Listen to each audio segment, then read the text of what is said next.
Les habitants de Dorchester, un quartier sud de la ville de Boston, font déjà les frais de la faillite de Steward Healthcare.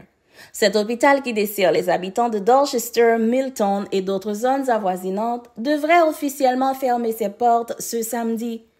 Des institutions dans le secteur de la santé ont acheté d'autres hôpitaux du groupe Steward, mais aucun acheteur n'a manifesté la volonté de faire une offre pour l'hôpital Kearney qui dessert entre autres les habitants de Dorchester, un quartier pauvre de la ville de Boston.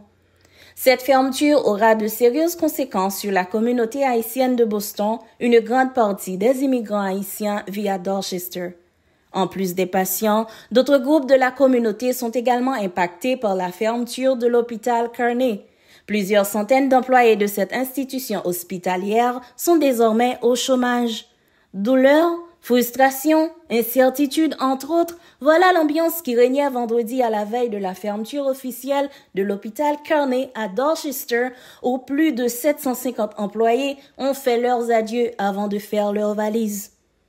Pour essayer de minimiser autant que possible les conséquences, l'administration Holly Driscoll annonce des dispositions en vue de soutenir les communautés et les travailleurs concernés par la fermeture de l'hôpital Kearney à Dorchester et du Neshoba Valley Medical Center à Ayer.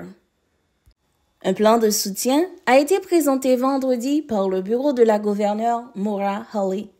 La gouverneure Maura Healey a fait part de l'engagement de son administration à remédier aux conséquences de ces fermetures, reconnaissant la frustration et l'incertitude ressenties par les communautés et le personnel hospitalier concerné. Nous avons entendu les préoccupations exprimées par les communautés et le personnel touché par les projets de Steward de fermer l'hôpital Kearney et le Neshoba Valley Medical Center. Nous partageons leur frustration. Les communautés du Massachusetts n'auraient jamais dû se retrouver dans cette situation, a déclaré la gouverneure Healey. Nos équipes se sont préparées à cette éventualité et nous veillerons à ce que les habitants continuent d'avoir accès à des soins médicaux de grande qualité et à ce que l'ensemble du personnel soit mis en contact avec de nouvelles possibilités d'emploi dans d'autres établissements, a ajouté Maura Healey dans un communiqué. La lieutenant-gouverneure Kim Driscoll s'est fait l'écho de ses sentiments, soulignant l'impact émotionnel des fermetures sur les personnels qui dépendent depuis longtemps de ces hôpitaux. Nous comprenons l'incertitude que ressentent tant de personnes alors que ces établissements de confiance mettent fin à leur activité et accueillent leurs derniers patients, a déclaré Mme Driscoll. Cette transition est émotionnelle et déstabilisante pour les patients, les employés, les communautés. Et notre objectif est de faire en sorte que le processus se déroule le mieux possible.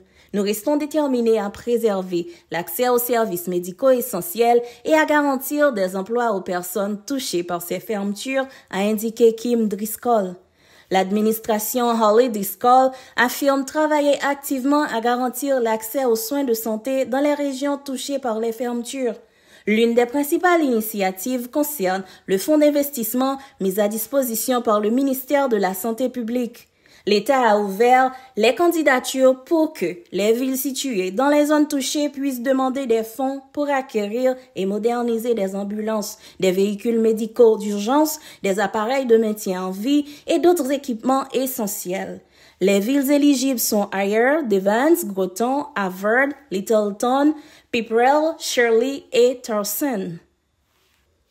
Outre l'obtention de services d'ambulance, le Bureau exécutif de la santé et des services sociaux est engagé dans des discussions continues avec UMass Memorial Health et d'autres fournisseurs régionaux afin d'explorer les possibilités futures de soins de santé sur le campus du centre médical de la vallée de Neshoba.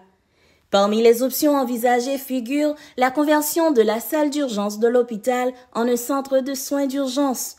Bien que ces discussions n'en soient qu'à leur début, l'administration reste déterminée à collaborer avec l'UMass pour garantir un accès continu aux soins de santé pour les résidents locaux, a fait savoir le bureau de la gouverneure du Massachusetts, Maura Healey. Conscient des perturbations importantes causées par les fermetures, l'État a pris des mesures proactives pour atténuer l'impact sur la prestation des soins de santé et la stabilité de la main-d'œuvre.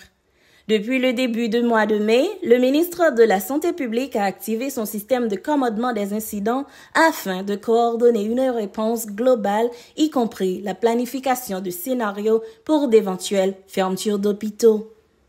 Parmi les principales mesures prises, citons les efforts visant à préserver et à relocaliser les cabinets de soins primaires, les services de soins spécialisés et d'autres services médicaux des campus de Kearney et de Neshoba Valley. L'État travaille également en étroite collaboration avec les services médicaux d'urgence, les chefs des pompiers locaux et les sociétés d'ambulance afin d'évaluer l'impact sur les temps de transport et la disponibilité des véhicules d'urgence selon les autorités du gouvernement du Massachusetts qui promettent d'assurer une transition en douceur pour les patients qui pourraient encore arriver au service d'urgence des hôpitaux après les fermetures. L'État a organisé des ambulances de réserve dans les 2 hôpitaux pendant les 7 jours qui suivent les fermetures. Ces ambulances seront disponibles 24 heures sur 24 et 7 jours sur 7 pour trier et transporter les patients nécessitant des soins immédiats, a indiqué l'administration Holly Driscoll. La fermeture de l'hôpital Kearney et du centre médical de la vallée du Neshoba a suscité des inquiétudes non seulement quant aux soins prodigués aux patients, mais aussi à l'avenir du personnel dévoué de ces hôpitaux.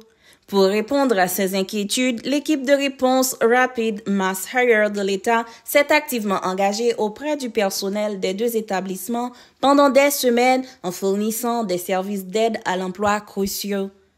L'équipe de réponse rapide a organisé 4 salons de l'emploi dans les hôpitaux les 23 et 27 août dernier.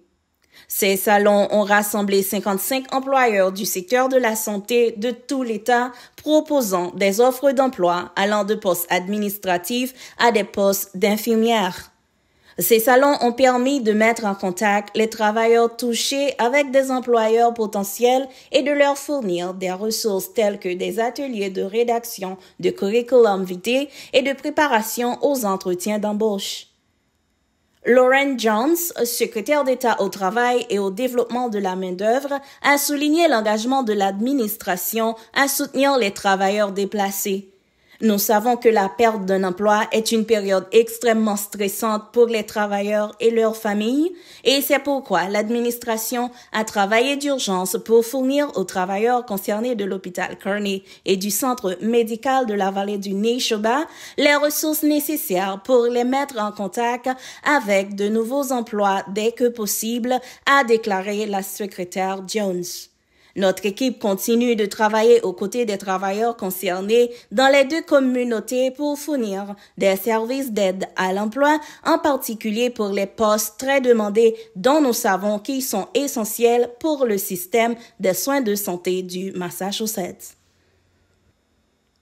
Avec plus de 120 000 habitants, Dorchester est le plus grand quartier de la ville de Boston. Une population majoritairement noire, soit plus de 38%. Brésiliens, Dominicains, Chinois et Haïtiens constituent les principaux groupes d'immigrants de ce quartier. Bien que la fermeture de l'hôpital Kearney aura de sérieuses répercussions sur les habitants de la zone, il est important de souligner que Kearney n'était pas le seul centre hospitalier à Dorchester. Harvard Street Neighborhood Health Center, Cudmon Square, Baldwin Street Health Center, Houpham Home Health Center et le Dot House Health sont entre autres institutions sanitaires opérant à Dorchester. Il faut aussi noter que les grands centres hospitaliers de Boston sont facilement accessibles aux résidents de Dorchester via le transport en commun.